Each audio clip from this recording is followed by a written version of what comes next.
Hi. My name is Aura Falabi, and if this is your first time, welcome. If you have watched one of my previous video or you're a returning subscriber, welcome back. Welcome back. Thanks for clicking. But as you can tell by the title of this video, I am going to be talking about my journey as a Christian over the years. As a Christian, I'm in my early 20s, so I'm gonna go over the things that I've noticed, that I've seen, that I'm learning. I don't want to say learned because I'm still learning, but that's what this video is about. And I don't want to dibble dabble too much. We're gonna get right into it. The first thing I have noticed that I'm learning, that I've learned over the years, a lot of the things we knew from our childhood as Christians, well, depending on if you grew up in the church, I grew up in the church, so a lot of the things that we knew or that we were taught, they're kind of skewed, or they were not fully explained to us, and it kind of affected the way we view life. I don't know if that makes sense, but they're basically skewed, and we need to relearn a lot of things, like a lot of things. A lot of the things we were taught were religiously taught, in the sense that it was more people putting their opinion and using the Bible to tell their kids or the people around them. They'll be like, oh, I want you to do this because the Bible says so, or the Bible, because if you don't do it, you're gonna go to hellfire. I heard that a lot when I was young. I remember I used to pray to God, I don't want to go to hellfire. It don't even work that way. I mean, of course, when you keep on doing certain things continuously, there are consequences for it. But a lot of parents used to make their kids do the things they wanted them to do. Not like, some of it were not even in the Bible, but they would use the Bible as a to make their kids scared. And I think that's what some people are even scared about during a relationship with Christ, because they think God is that harsh. They think God is the way their parents were. But yeah, we need to relearn things. The second thing is, God is not like our earthly parents, uncle, auntie, whatever it is. And I say that to say, because I feel like over like growing up, I knew God was like this great father, great person, like that. I mean, he made us. It's not even. I just knew God as like this strong power. But I think over the years, in transitioning from my teenagehood to adulthood, the way I related with people started to reflect in the way I was relating to God. Because when I would, for example, the way I would maybe relate to a friend, maybe for example, if a friend did something to me, sometimes I would see it reflect in the way I thought of God. And God is actually not like that. God is not like our earthly parents. God is not like our earthly parents, siblings, friends, all of that. And I think it takes you getting to actually know God, spend time with Him, to fully understand. Someone could tell you that, but then you just be like, it takes you actually wanting to spend time with God to know that it's not like that. My third point, as a Christian that's still growing and learning, complaining is not going to take you anywhere. It really isn't. There's other things you could do instead of complaining. And I say that to say, we complain a lot. I used to complain a lot. I still complain. I complain. Instead of complaining and groaning, is it groaning? Is that the word? I don't know. Instead of complaining and yapping, how about you just turn that complaining into praying? It took me a while to realize that complaining, I grew up hearing complaining is not going to solve your problem. I used to be a type that would, when there's a problem, I'm thinking of solutions immediately. But then I wasn't praying to God, so obviously my solutions were not the best. But complaining doesn't take you anywhere, basically. I would say pray instead of complaining.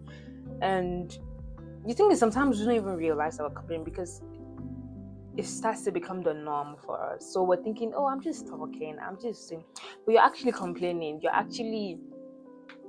You're scratching God, you're disturbing God with your yappa. Instead of you to pray, what you're doing. I remember one time I was literally talking to God. I was praying to God. I was like, why did all of this happen to me?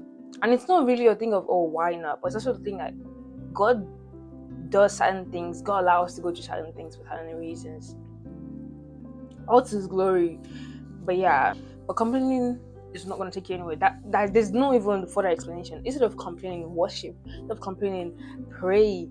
And one thing about after you pray, after I pray, I tend to have a peace from within, peace of Christ. But yeah, don't complain too much. Zip it and pray. Zip it and pray. The fourth point is your view of yourself, the way you view yourself, starts to change when you start to see yourself the way God sees you. How do I break this down? Well, as someone that struggled with self-esteem and all of that, it took me to realize that God doesn't see me the way I see myself. And also, even the way other people see me is not the way God sees me. So someone can come up to you and tell you, oh, I think you're this, I think you're that, I think you're going to be this, I think you're that. But that's not the way God sees you. But the thing is, you have to know how God sees you. If you don't know how God sees you, you're going to take in all of this other, you're going to take in all these other things that people are telling you. Even what you are telling yourself, you're going to take it in. And sometimes it stops us from fulfilling what God has for us. It stops us from seeing the blessings that God is right in front of us. Stop from stepping into our God-given potential. I feel like one way to actually see yourself the way God sees you is actually by the Bible. That's it. By studying the Bible, because the Bible tells us the way God sees us. It also tells us, listen, God's love is unfailing, is mighty. So even there's gonna be times where you don't feel loved, you don't feel empowered, you don't feel strong enough. I tell people, just read the Bible. And it's not just by reading. Sometimes you just have to hold on to those words and actually take it in and trust God, because I think this actually leads to the next point. As a Christian, it could be hard sometimes to trust God. It could be so hard sometimes, and it's not that, oh, maybe you don't have faith or something.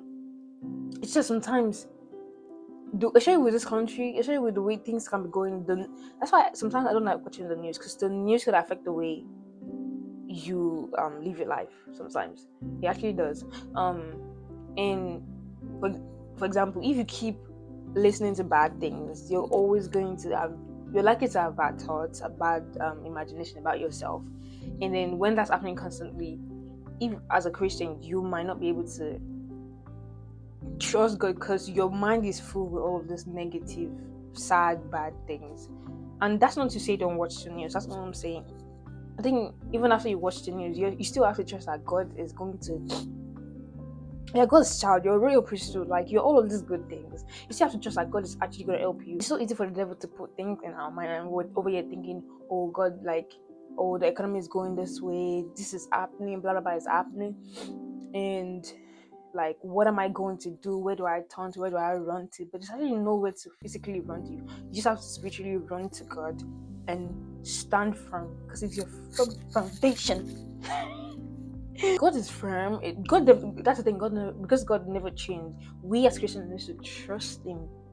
That is not gonna leave us. God doesn't. I don't know what I was reading this morning. God doesn't leave His children. Those that truly trust Him. He's not gonna leave. Like He's not just like God's not gonna leave. You see the way He didn't leave the Israelites, even though they were complaining, doing all of the saying all of those things. God didn't leave them. It was still helping them. So if He could do that to the Israelite that were complaining and I mean, we're kind of like the Israelite now too. But like God is, you just have to actually trust God, because He's really the only one that could help us. But I don't know. Okay, I'm paraphrasing. It says, when you run to the name of the Lord is a strong tower. Call on the name of God. Call on the name of God anytime. It's gonna answer you. The name of the Lord is a strong tower. The righteous run to it.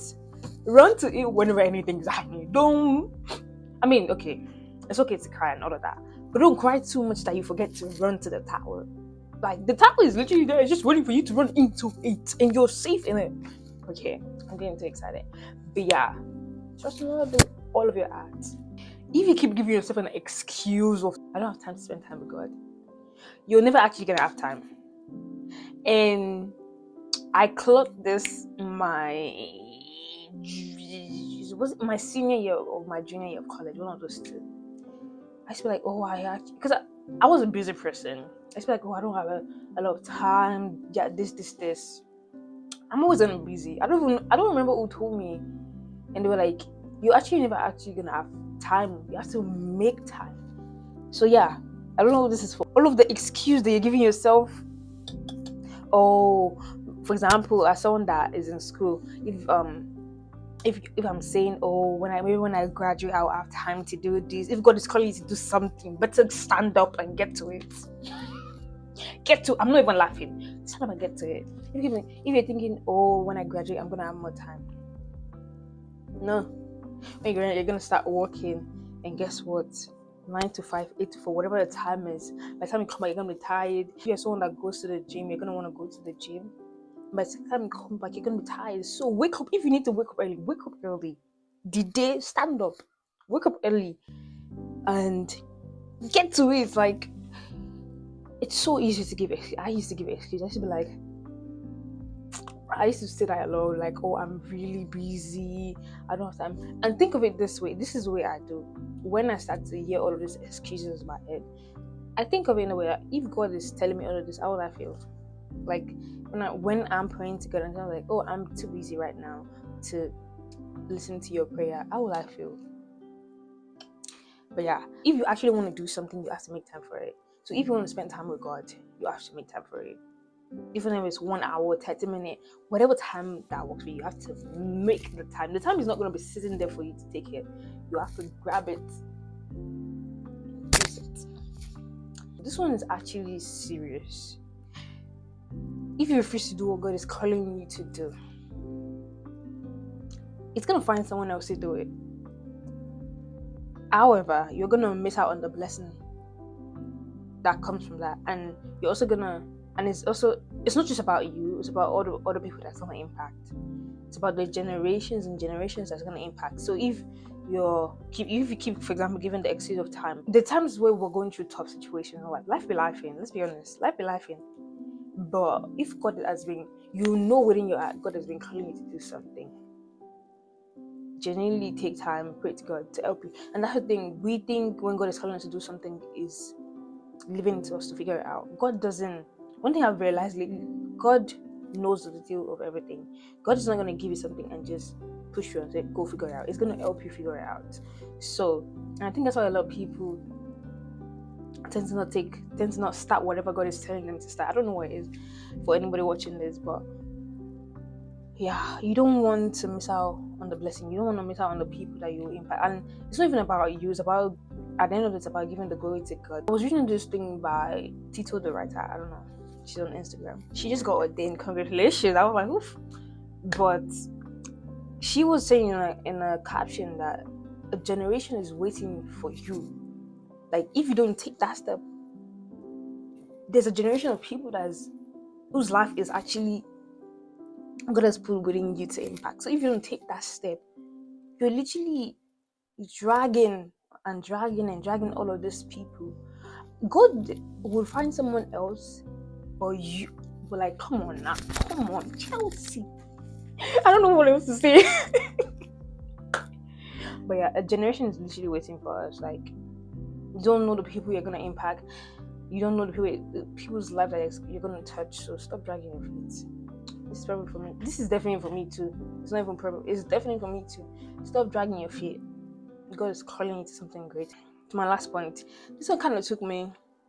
I've always known about this, but depending on the type of person you are, it could be tough for you to make community, to build community. Why am I rubbing my eyes? It could be tough for you to build community, but community is important. There's some people that think they don't need people in their Christian walk. They don't need anybody around them. They can figure it out by themselves. Jesus did not call you to figure it out by yourself. I mean, he called you to figure some things out, but not by yourself. Like, you actually need people. You need sisters in Christ, brothers in Christ. Not people that will be dragging you down.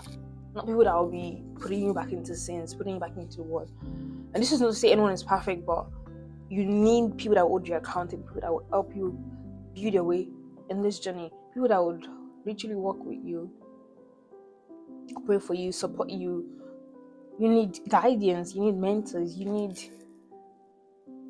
all of those people. So it could be coming from someone that I enjoy my space so much.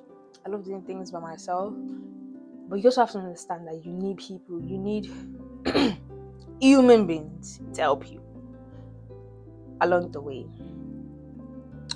But yeah, figure out your community, whichever way it works for you, do it. But Christ is waiting on you and me to figure this out, and He doesn't expect us to do it by ourselves. That's why He's put those people. You know, the people God has put in your life to help you. If you've gotten to this point of this video, thank you so much for watching. I really appreciate it. But yeah, thank you. I will see you in my next video. If you like anything, let me know in the comment section. If you have any question, you could either DM me. My info is gonna be down below. Or also put it in the comment section, depending on how private you use or however way you wish to communicate. But yeah, that's gonna be it. I will see you guys in my next video.